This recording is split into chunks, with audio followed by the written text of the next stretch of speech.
Welcome to the Passive House podcast, brought to you by Passive House Accelerator, a catalyst for zero carbon building. For news, inspiration, and connections from all flavours of Passive House, check out passivehouseaccelerator.com. Sign up to receive regular updates about events, get your questions answered, and contribute to the community dialogue. There's loads of free information for experienced professionals and people just starting out on their Passive House journey. We hope to see you at one of our weekly Passive House Accelerator live webinars. In the meantime, here's this week's Passive House podcast.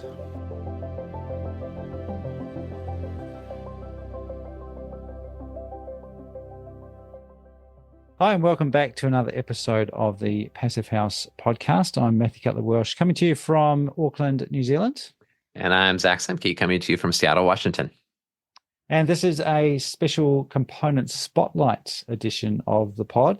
This week we've got back on the show Hugh Whiriskey from Partel. Zach, he's been a contributor to lots of articles and resources in the past. Yes, that's right. I mean, Partel was one of the early founding sponsors of the accelerator and has supported us for years, and we're super grateful for that support and making everything possible here at the accelerator.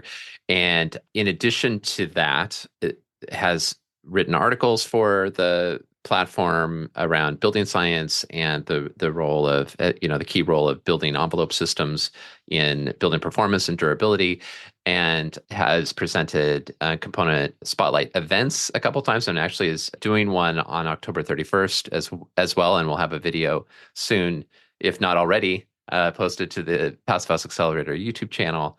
And also, we collaborated with Partel on this Building Performance Interactive series, which you refer to in the interview, and did that for 2 seasons. And that was looking at innovative practice in the UK specifically, a lot of fusion of offsite construction or modern methods of construction, as it's referred to in the UK, a fusion of that with Passive House and high performance building. Really thoughtful presenters, and I think Hugh is so cool. He's a former practitioner himself who then decided to solve problems that he was experiencing as a designer by making the products that he needed. And so that's it's been so great to see their success over the years. Yeah, I think Caldwell Design is still operating, and Hugh's certainly still an active building scientist and does WIFI modeling when he can. He's a pretty busy guy, but we talk about that as well, the fact that they like to provide services around modeling and also training. So yeah, he's got over 20 years of experience in the construction industry himself as the founder and director of TEL, and is also a certified Passive House designer. We jump into this interview pretty quickly, jumping into some of the specific products. What we're talking about here, because I don't introduce them very well, is essentially external wraps and their range of weather tightness wraps for mostly the exterior. And then we go on to some of their more interior wraps for air tightness and vapor control. But they also do a range of other pretty cool products as well around thermal bridge or thermal breaks for sort of non-structural elements. And they dabble a little bit into ventilation as well. So check out all of those products. They've got a couple of different websites. There's partel.com and also partel.co.uk, depending on where in the world you are. But yeah, we jump into this. We'll get into it, talking mostly about their key products around weather tightness and membranes.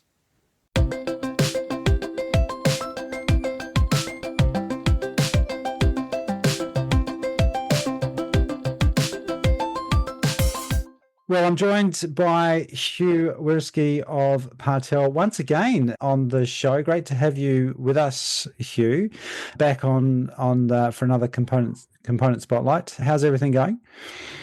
Yeah, great. Thanks for having me, Matthew. It's been a little while, so it would be really nice to catch up and update people on where we are. Well, thank you to start with for your support. Partel's been a strong supporter, indeed a founding sponsor of the Passive House Accelerator, and really great to have not just obviously that sponsorship and a partnership, but lots of contributions from a technical point of view, your component spotlights that you've had in the past. We'll put some links to those previous episodes in the show notes. Plus, there's lots of articles, and you've also done, since your conversation with Zach, a Building Performance Interactive, which was an 8-episode series. Do you want to give people the why should they go and have a watch of that?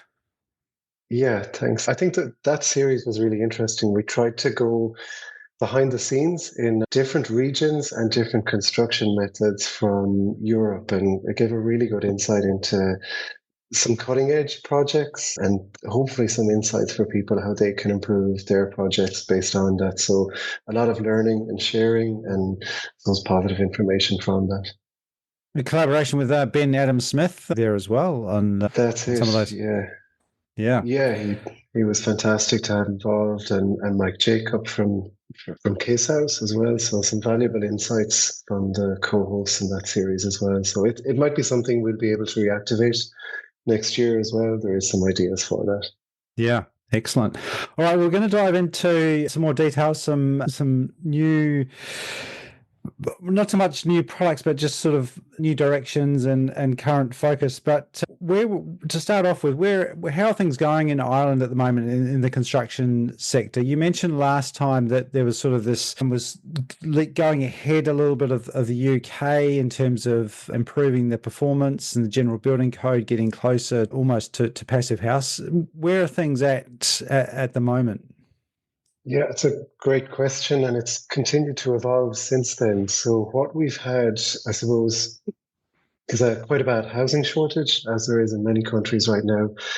But we also have the labour shortage, and we've had a really significant change to offsite construction. So the majority of housing is delivered via offsite. That could be 2D timber frame panelized closed panel systems, but there's a growth in the modular industry as well. But related to your question, I think the biggest change is that some of the big house builders are committing to building as passive house. So huge news, really. And they were already building quite well, but they are looking to change to certified passive house. So we've been involved in a good few of those projects already. Say they're pilot projects and dealing with the challenges that getting that lower airtightness means and what's required, and getting into the factories, trying to work out what changes they need to make in their processes. So it's interesting. It's growing. It's a really strong market. It's a little bit different from most of the European market right now.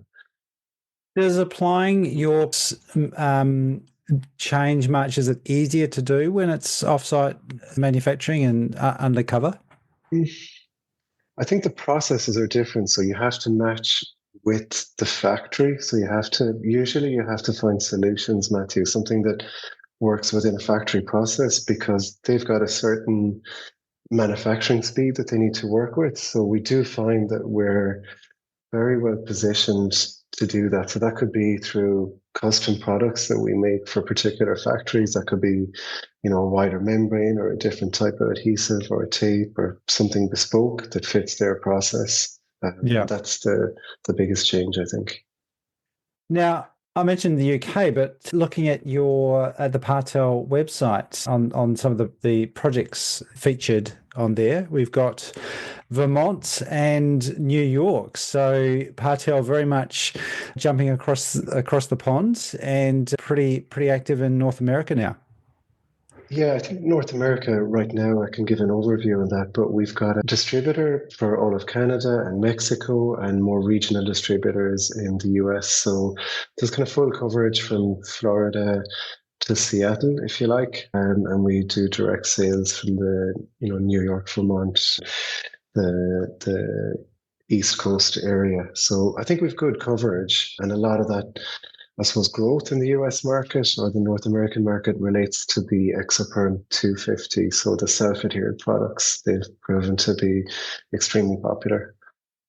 I want to jump in and talk specifically about that ExoPerm 250, and there's a great project that people can have a look at, which is in Florida. Now, you mentioned there Canada to Mexico. There's quite a few different climates across that range, and Florida being slap bang in the middle, very warm, very humid, the odd hurricane going through there.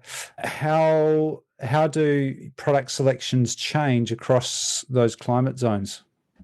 Yeah, it's a good question. So climate zones are really interesting for us, and we do a good bit of work both in lab and field testing across the climate zones, but also with technical analysis of where the product projects and where they are and what products we should use. So we rely on WFI quite a bit. It's at the core of how we specify products. But really, Matthew, we do try to keep systems simple for our customers, really. So there's a lot of our products that can be used in kind of all climate zones, and that's a very deliberate thing from us. There's new products that will arrive next year, and they're all targeted in that way. So we really try to give simplicity to the users, and for sure we need to validate that and check it as a system. But broadly, products like the ExoPerm 250 has a very, very wide range. So we've got adhesives that can handle very low temperatures, but you've also got a lot of inbuilt UV protection that can handle the temporary exposure they will have during construction. I have had some experience working with different tapes and adhesive materials, and it can be quite challenging on very hot days on building sites. Do you experience that problems, or are there different ways that your products need to be handled or treated in hot sun versus when you're scraping the ice and the snow off to apply tapes? So we do a good bit of work in, say, Arizona region, and we've got some quite tough tests from that area. But the adhesive that we use, Matthew, can take extreme temperatures, the way we've been able to modify it. So I think we have the broadest range in temperature. So for sure, high temperatures is no problem. And actually, the first project that we were involved in that region was a trial where all of the commonly available self-adhered products were used in addition to the ExoPerm 250. And it's actually why we've grown in that region. It was actually the only one that withstood the test of exposure in the high temperature area. Nice.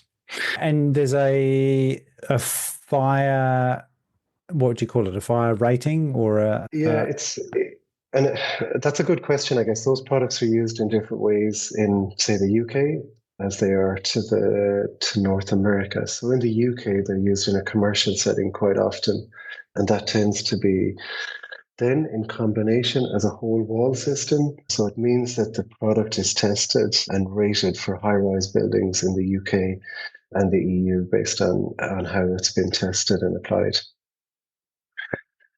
Just stepping back, in case people haven't looked at your range, what we're talking about here is as you mentioned, it's self-adhesive, but it's a monolithic, you call it a breather membrane. So this is something that's applied to generally the outside on the cold side of the insulation, as you refer to it, protection on the facade.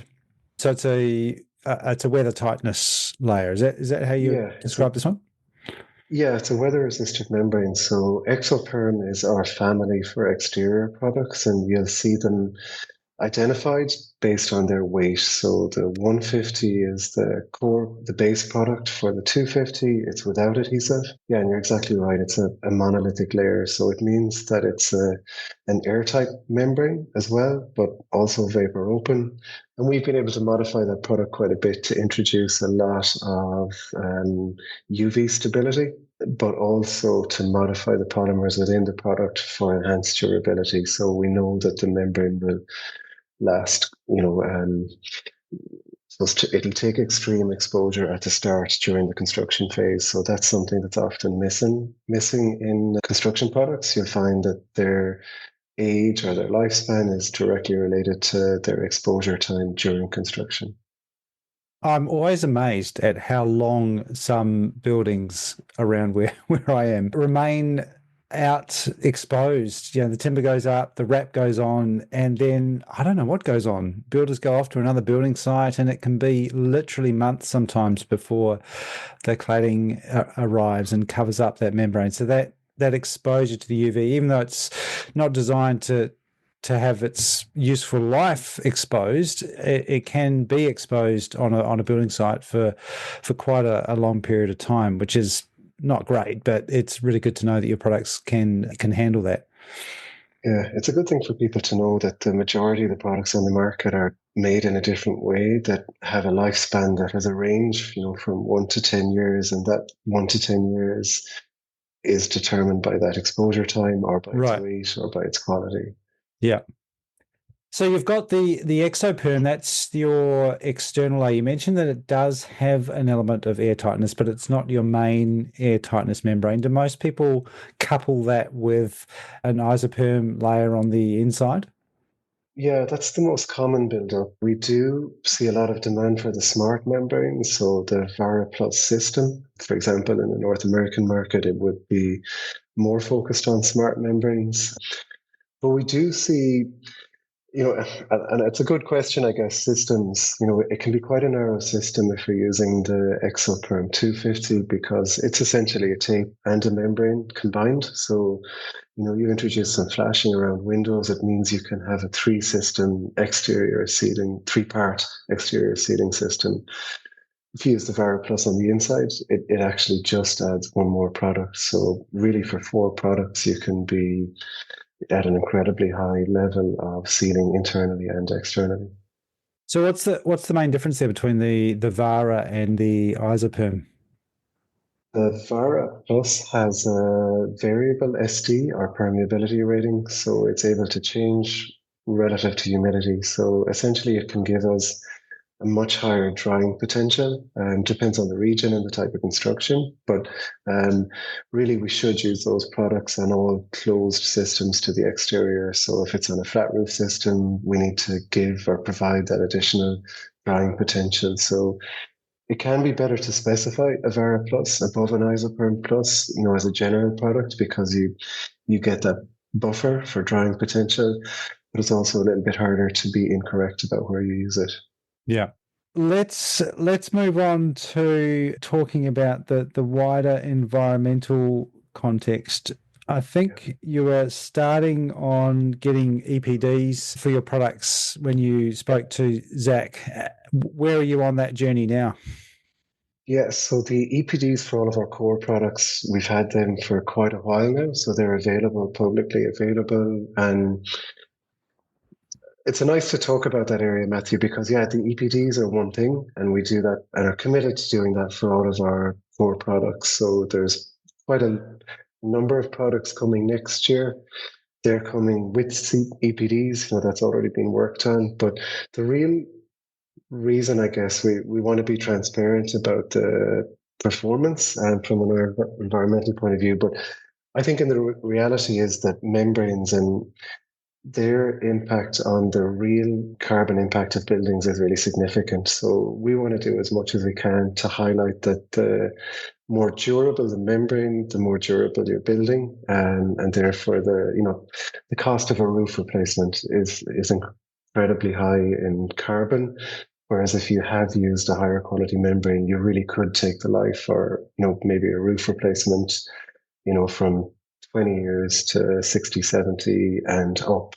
So I think if people, make poor choices about a roof membrane, they can end up with some costly structural damages, which have a really high carbon impact as well. Some of the objections that I've heard to things like smart membranes, both on the outside and the inside, is that it's plastic. It's a quite a complicated. It's a composite material. There's lots of stuff in there. So that material does have an environmental impact to make in the manufacturing process, and what you're going to do with that product at the end of life. I'm interested in your thoughts on that. If you have that, if you ever face that objection.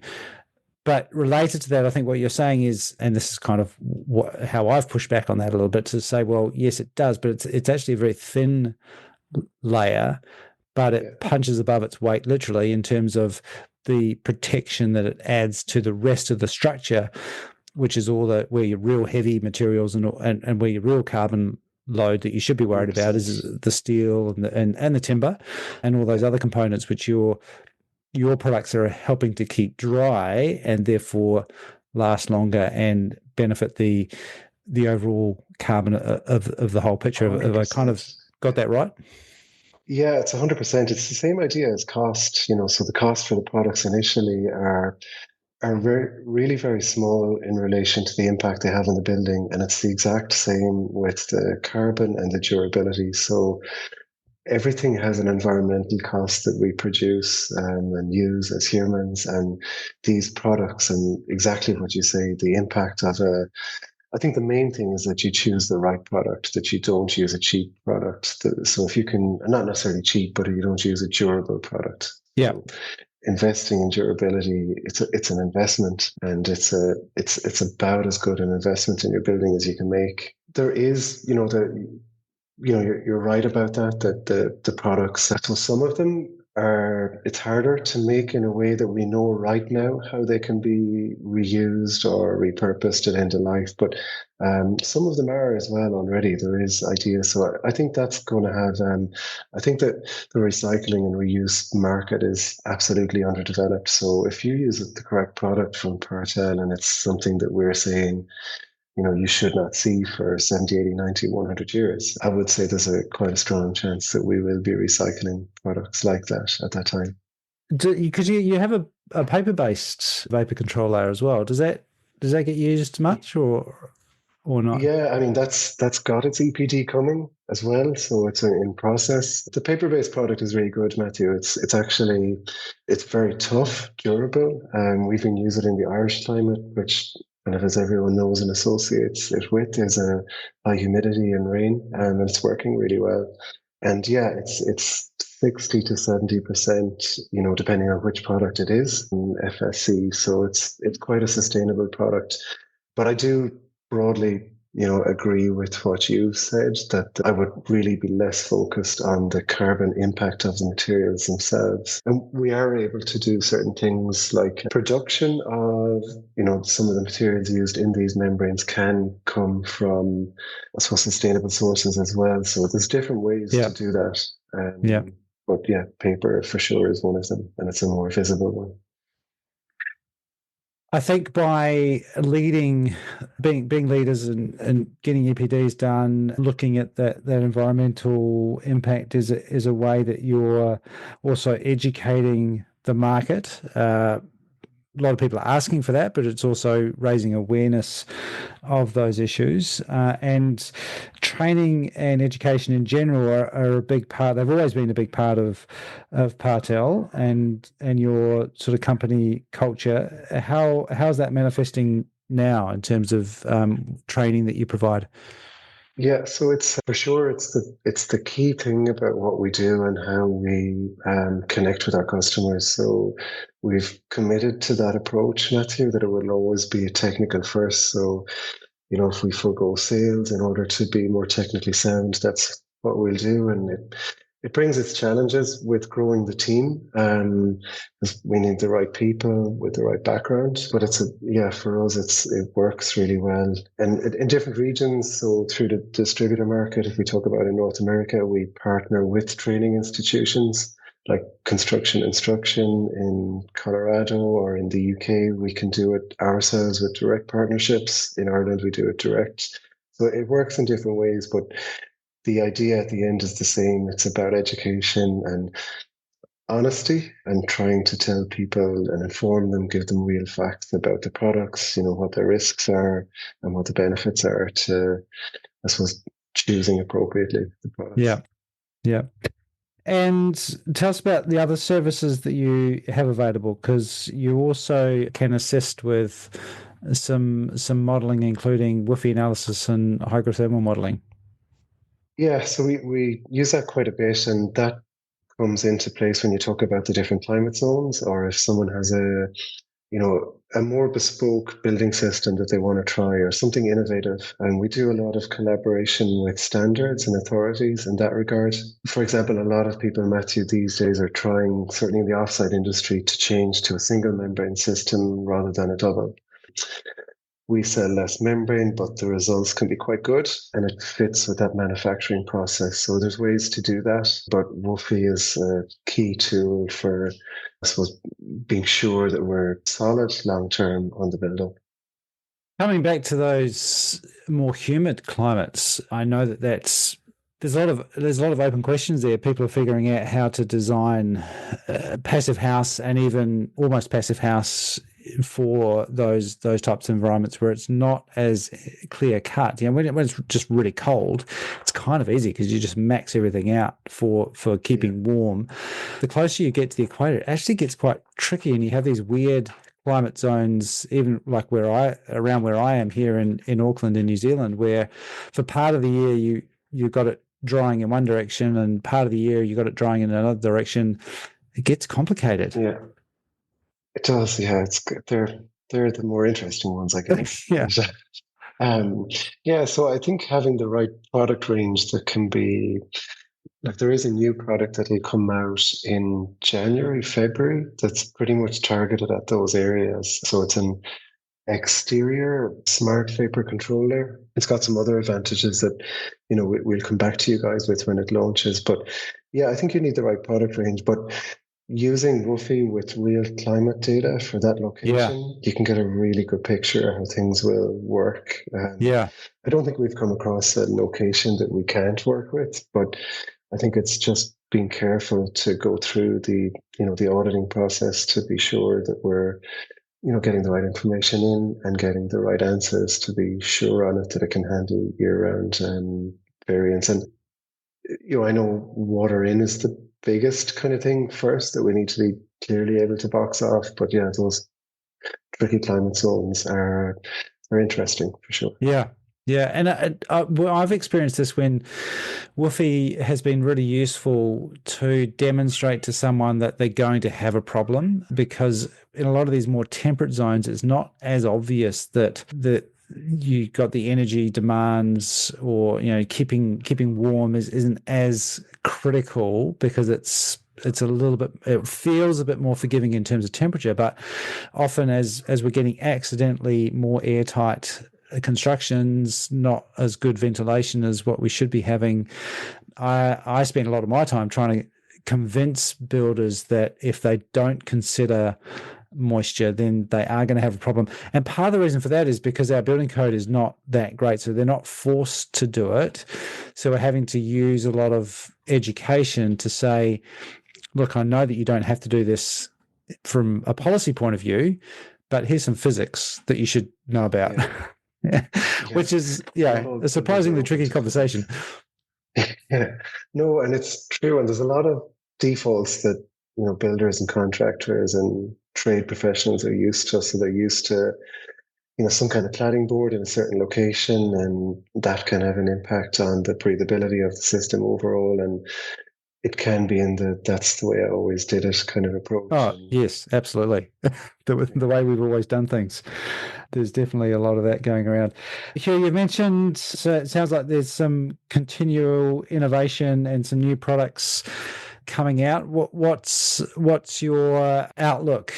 What are you excited about for the next 6 months to a year? Next year will be a little busier than this year in that regard, but it's all focused on durability, Matthew. So you'll see some products that have really unique advantages, but it's all on durability, and we'll be supporting that quite a bit with some technical training and support to help people, make a decision about what products can go where. But we're still, we think that's got a good way to go, to be honest, the durability. So most regions are kind of under-specifying or spending less on their weatherproofing membranes than they should be.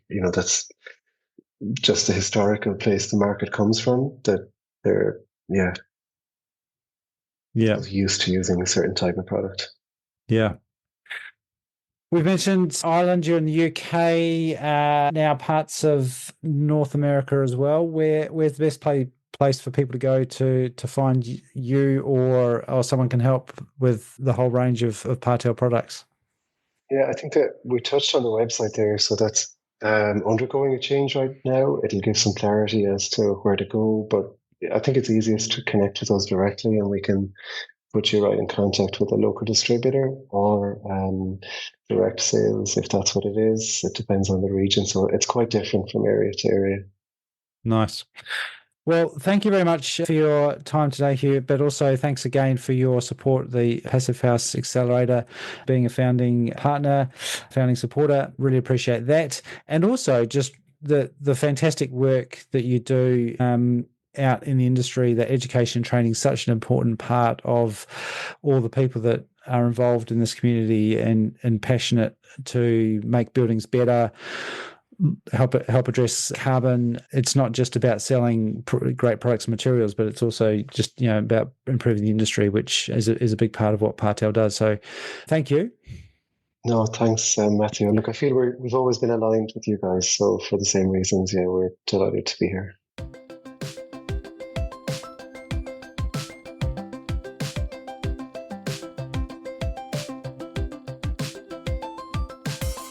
And that was Hugh Whiriskey, the founder and director of Partel. Really enjoyed that catch up, as you said, Zach. Really, really great guy. He seems Indeed. surprisingly relaxed for how much he's going on. He gave me a bit of an insight into his schedule, and it's pretty packed. I know they're doing quite a lot in North America at the moment, which is pretty exciting.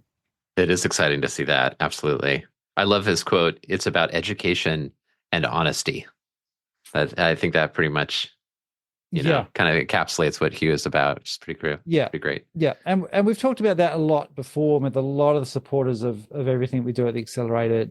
They don't tend to be the typical just sell as much stuff as you can. That service around education, training, customer support is really strong in Partel, and it's testament to the sort of the culture of the organization. Starting with modeling and helping people decide whether they need their products, and if so, which ones. And we jumped into that a little bit. Now, I've had follow-up conversations with some other chats just in the last week talking about the fact that in the extremes, when you sort of Scandinavia, Northern Europe, Northern Canada, in some ways it's a little bit easier because you essentially have to maximize whatever you're trying to do, whether it's thermal performance, moisture control. It stays constant in the direction of the heat flow and the moisture flow. It's when you get into the more temperate areas that things get more tricky because they're more nuanced and things can change from one season to the other. So your building's got to respond and adapt differently. And that's in some ways intellectually harder because you've got to not just maximize something, but you've got to optimize it. And that's where things like WFE become really, really important, because it's not just about, extending to your budget and just putting the biggest and the best. It's like, well, actually, what's the most appropriate combination of layers in a building assembly for that particular environment. So the modeling and the education side is kind of necessary, because we're talking of fairly technical products and materials here. They're not simple widgets or gadgets that we're just chucking in. Yeah, well said. I also was struck by his point that durable membranes make durable buildings, and just the kind of the leverage that a good membrane has on the performance of the building, the durability of the building, and therefore its carbon footprint. Because if our buildings fail, then it means a huge investment in essentially carbon emissions. So that just the purpose of that Hugh has and that the company has shown through there. Yep. And I have had conversations with people. Some people have some reservations about using polymers, plastics, modern materials at all. And I come back to this idea that there's not necessarily good or bad products. There's good uses of products and materials. And the membranes we're talking about are very, very thin. So the upfront carbon and the material that goes into them is relatively small compared to the whole mass of the building. But if you put them in the right place and store them well, then they're going to look after all of those other much more massive products that have a much bigger potential impact. So this is a way of protecting not just the financial investment, but also all of that embodied energy, front carbon, everything else that goes into the building. The more durable the building is, the better it's going to be for everyone. So, but plus they also have, as Hugh pointed out, is a great range of paper-based, some of their membranes as well. So they're not, that is something that they're very conscious of, is trying to, even that minimal impact that they do have, they're trying to continually reduce that as well and think about better ways of making their own products. Yeah, with Forest Stewardship Council certified material in there as well, which is cool. Yeah.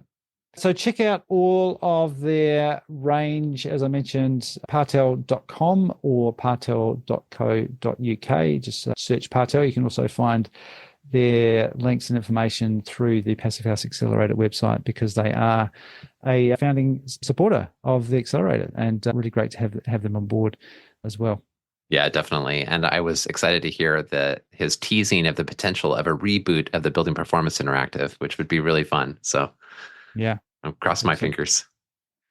Right. Well, thank you very much to Hugh and to the rest of the team at Partel. And thank you, Zach. We'll be back again next week with a regular episode of Passive House Podcast.